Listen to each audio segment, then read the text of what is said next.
तुस वफाकी मोहसिब ऑफिस के अंदर होंदो, साढ़े नाजरीन को दसो चाह कि होंदे बुनियादी जेड़े फ़राइज़ हैं वो क्या होंदे ते तुआरे क्या ड्यूटीज़ होंदे उत्थे कर इंदे किते अलग तो तारा मैं शुक्रिया अदा करे सा कि तुसां एक मेरी ऑफिशियल ड्यूटीज़ के बारे पूछे और जिहड़ी कि बहुत ज़रूरत है कि साढ़े वसीब रोही रोही थल दमान दे विच लोगों को पता होवे कि उन्हां दे हकूक क्या हैं। बिल्कुल। फ़ाकी मोहसिब 1983 एक प्रेजिडेंशियल एक्ट के तहत बनाया गया है जिंदा बुनियादी काम यह है कि अकाउंटेबिलिटी है, मेल एडमिनिस्ट्रेशन को चेक करना है वफाकी डिपार्टमेंट्स। वफाकी डिपार्टमेंट्स तो जिन्हों को एजेंसी आदि ऑफिशियल लैंग्वेज दे विच उनदे विच वापडा है, सुई गैस है, टेलीफोन है, PI है, Benazir income support programme, Pakistan Baitul माल।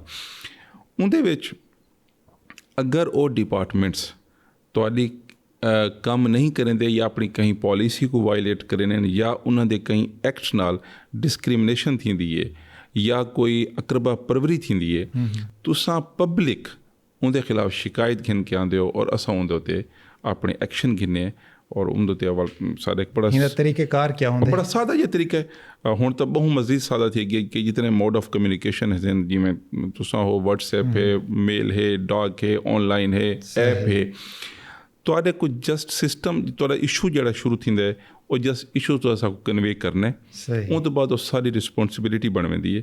वो तो को असां एक एक्नॉलेजमेंट मैसेज करें कि जनाब तुहाडी एप्लीकेशन आ गई है, तुसां बाय डॉक भी ले सकते हो, बाय हैंड भी ले सकते हो। एक्नॉलेजमेंट तो बाद असां एक रजिस्ट्रेशन च आ वेंदी है, वो असां पढ़ गिने कि क्या साडे जुरिडिक्शन च आंदी है। उन तो बाद एक को रजिस्टर्ड करके मैसेज चला वेंदे और असां डिपार्टमेंट को जिंदे खिलाफ शिकायत है और कंप्लेनेंट को समन कर देने कि तुसां फलां डेट को आके अपना मौकफ लेना। तो मोस्ट ऑफ द टाइम इवें होंदा है कि कोई ना कोई विक्टिम थिया वधोंदा है और इंदा सब तो अच्छा काम जिहड़ा है मैं समझदा कि स्पीडी जस्टिस है। विद इन 30 डेज असां को हर दो सूरतां दे विच डिस्पोज करना है। इल्ला माशा कि उहदे च कोई ज़्यादा अगर इन्वेस्टिगेशन आ वञे मिनिमम हिक हीयरिंग दोते या मैक्सिमम 2 हीयरिंग दोते असां कोशिश करें को डिस्पोज कर दूँ। उनदे च जिहड़ी मेरी जिम्मेदारी बहसीयत इन्वेस्टिगेटिंग ऑफिसर मैं को इन्वेस्टिगेट करें ना उनके बाद अपनी ड्राफ्ट फाइंडिंग्स बना के मुतसिब आला जनाब इजाज़ अहमद कुरैशी साहब को भेज देने असां इस्लामाबाद। सही। वो उत्थे एक पूरी अप्रेजल विंग है, वो फैसले को दे देन और उन तो बाद उनके च कोई कमी कोताहियां होवें तो सारे कंसल्ट कर गिने, अदरवाइज उनको मुतसिब साहब को पेश कर देने, मुतसिब साहब को स्टैंप कर देने।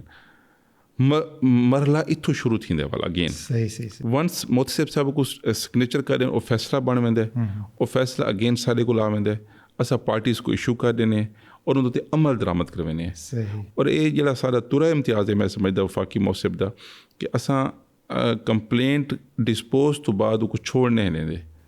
अगेन वो असां इम्प्लीमेंटेशन ही पा देने, इम्प्लीमेंटेशन करा के कंप्लेनर को कॉल करके उनकी सेटिस्फेक्शन घेन के अगेन वाल मुतसिब साहब को भेजने कि जनाब ये फैसला असां जिहड़ा कीता इनकी इम्प्लीमेंटेशन थी गई है, कंप्लेनर सेटिस्फाई है, एक काइंडली तुसां को इन केस इम्प्लीमेंटेशन तुसां करा गी दिए क्या अगर हुकुम बंदे को एतराज़ होवे कि ये फैसला मेरे हक के गलत थे तो दोबारा क्या अपील कर सकते हैं या वो फैसला बिल्कुल ही मैं दुहा पार्टीज़ को ये ऑप्शन है कि विद इन 30 डेज उनके रिव्यू कर सकते हैं अगेन साकों के जी फैसले दे फलां फलां फलां चीज़ रह गई है या वो प्रेजिडेंट साहब को रिप्रेजेंटेशन कर सकते हैं कि जनाब असें केस किया या उनके ये फाइंडिंग्स आई साकू इनके इतराज़ है।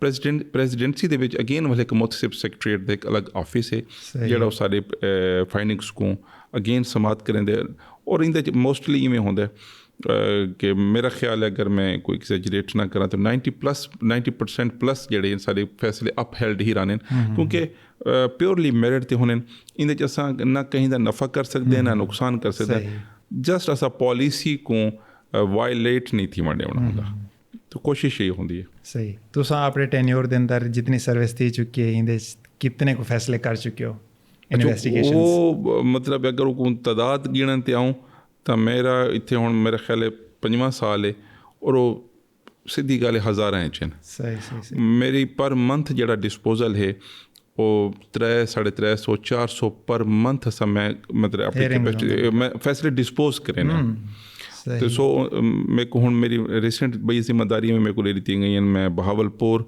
ਔਰ ਰਹੀਮ ਯਾਰ ਖਾਨ ਖਾਨਪੁਰ ਕਟੋਰੇ ਦੇ ਇਲਾਕੇ ਵੀ ਮੇਰੇ ਕੋਲ ਹਨ। ਸੋ ਉਹਨਾਂ ਦੀ ਮੁਤਸਿਬ ਸਾਹਿਬ ਦੀ ਮਿਹਰਬਾਨੀ ਹੈ ਕਿ ਉਹਨਾਂ ਦੀ ਮਿਹਰਬਾਨੀ ਨਾਲ ਉਹ ਮੇਰੇ ਕੋਲ ਐਕਸਟਰਾ ਜ਼ਿੰਮੇਦਾਰੀਆਂ, ਲੇਕਿਨ ਮੈਂ ਸਮਝਦਾ ਕਿ ਉਹਨਾਂ ਦਾ ਇਤਮਾਦ ਹੈ। तो मेरे ख्याल है हज़ार इंच हैं।